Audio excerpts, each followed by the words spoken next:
അങ്ങനെ ആ ചടങ്ങും ഭംഗിയായിട്ട് കഴിഞ്ഞു. റൈസാ സാറിന് ഇപ്പൊ അയച്ചേക്കാം. ഒരു ഫോട്ടോ എടുക്കാം. ഡേയ് ബാ ബാ ബാ ബാ ഒരു ഫോട്ടോ എടുക്കാം.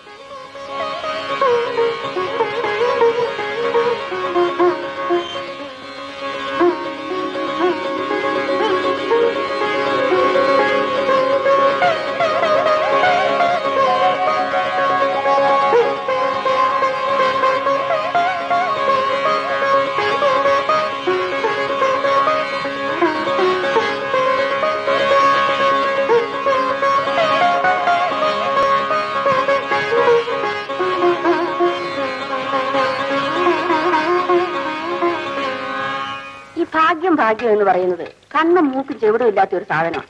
ഏതിലെ എപ്പം എങ്ങനെ വരുമെന്ന് ആർക്കും പറയാൻ പറ്റില്ല. ഈ മരണം എന്ന് പറയും പോലെ തന്നെ. കേട്ടു പറഞ്ഞതൊക്കെ. ആരും അസൂയപ്പെട്ടിട്ട് കാര്യമില്ല. ദിവാകരൻ ഒരാണാണെങ്കിൽ മാധവി ഒരു പെണ്ണുമാണ്. ആ യോഗ്യത മതി അവൾക്ക്.